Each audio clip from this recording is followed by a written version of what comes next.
Hey guys, it's Coach Steve, and I've got this week's Group CrossFit Workout Brief. Starting Monday, we're going to come into the gym. We're going to practice some bar muscle ups.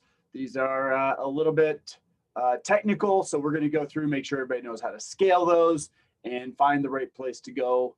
Maybe even pushing how you would make it to that next step wherever you are in your progression. Then we're going to get into a 15-minute AMRAP. We'll go through most of these movements beforehand in class, but it's 15 minutes of 25 double unders, 5 power snatch at a moderately heavy weight, 25 double unders, and then 5 bar muscle ups. And the goal here is to get yourself breathing hard and then to do something technical that you have to kind of very much slow yourself down and center yourself on to do it really well. Doing that between 2 different movements. For those power snatches, singles are okay. We're not looking to go touch and go. For the bar muscle ups, you generally want to go to a place where you can do them effectively, but not fast. I mean, this isn't going to fly through. You're gonna take your time setting up and being in those good places. Tuesday, we get back into another squat cycle. This time we're going to front squats. So we're going to spend the majority of class working on finding that 1 rep max.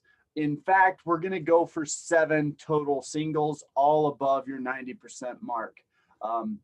What that means is you're going to have to take some time building up to a good weight, and then you're going to have to spend some time really recovering so that you can go near maximally or find that maximal effort as you go through.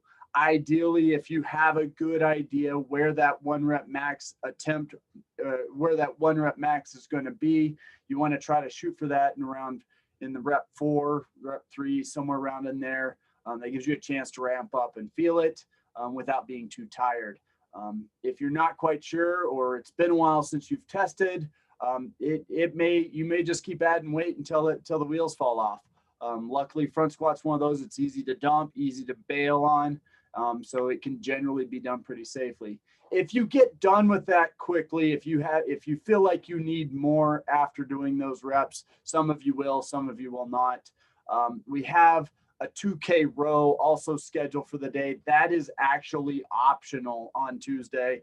Not everybody's going to get to that, and that's okay. But that 2K row, we're looking at about 7 to 10 minutes of effort there, going pretty hard. It's an all-out 2K, but realize that that's like me telling you to go for a mile run. We're looking at about the same stimulus there. Wednesday, we're going to start with just working into finding your deadlift weight for the WOD and going into a Hero WOD McGee, 30-minute AMRAP, 5 deadlifts at a moderately heavy weight, 13 push-ups, 9 box jumps. And really what this is just 30 minutes of work. None of these should feel super, super duper hard. The deadlifts will very much add up by the end of this. Your entire body will just be exhausted by the end of this workout. The deadlift and that low back is the primary thing that we do not want to give out. Going in, you want to be able to do the deadlift weight with 5 reps. By the end of this workout, anything is possible, including single reps at a time. That's fine. Just do not blow out that back and try to stay in just good working form through the whole 30 minutes. Thursday, we're going to practice some kip swings. We'll practice kip swings. If you can get to a pull-up, we'll practice good. So 2 kip swings, 2 pull-ups, 2 butterfly pull-ups, 2 chest-to-bar pull-ups, and then 2 butterfly chest-to-bar pull-ups. I realize that not everybody has that. So if you do not have one of those movements at the end, you're going to add kip swings to this. If you don't have a pull-up at all yet, it's going to be 10 kip swing. Practice good form, being in good positions, getting that good scap pull at the top. Just engaging all of those pieces so that when it's time to get your pull-up, when you have that strength to do it, you have the skill to be able to put you there too.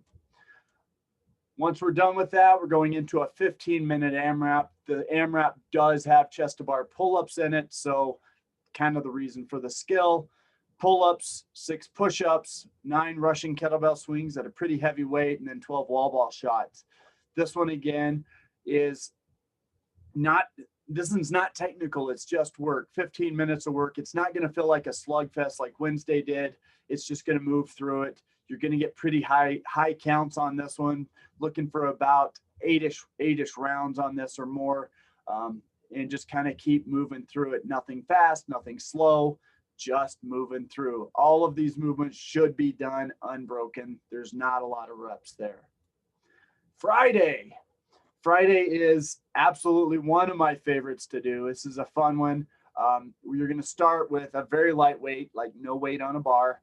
And every minute, on the minute, you're going to do 5 thrusters. After 5 minutes, you're going to add 20 pounds and continue going. You're going to keep doing that until you can't get the 5 reps in the 1 minute. And the goal here is that everybody gets through at least 15 minutes. You get that third set of weights. Honestly, most people should be going to 20, 25 minutes on this. So this is going to be, it's going to be spicy. It's going to get heavy. And that's the goal. You're going to find that weight where all of a sudden, yeah, it's just not going to happen. And it's going to be pretty obvious. When we're done with that, because it's not going to take the whole class time, we'll do a little bit of a ab finisher to cash out. A lot of plank work on that one. Saturday, we're going to come in, build to a heavy power clean and jerk. Just kind of a classic overbuild. Make sure you know where you are, you know how to do those movements. So this is kind of a skill / strength time frame. Make sure everybody knows what they're doing. And then we're going into 3 rounds for time, 16 pistols, 8 each leg, alternating, 15 clean and jerk, not super heavy. You should be able to do those pretty well touch and go for the good portion, and then a 400-meter run. It looks like the weather will hold out, so we'll try to keep it outside for the run. If everything falls apart and we need to come inside, we'll put in a row / bike or jump rope alternative to help offset that. That's what we have coming up this week, guys. We also have an at-home version for almost all of these workouts. I know some of these don't look like they're conducive to it, but we've gotten creative and have an at-home version. So if you need that, let us know when we send you out the message, and we'll send you that information and which days you need. Look forward to seeing you guys in the gym, guys, and see you this week. Bye.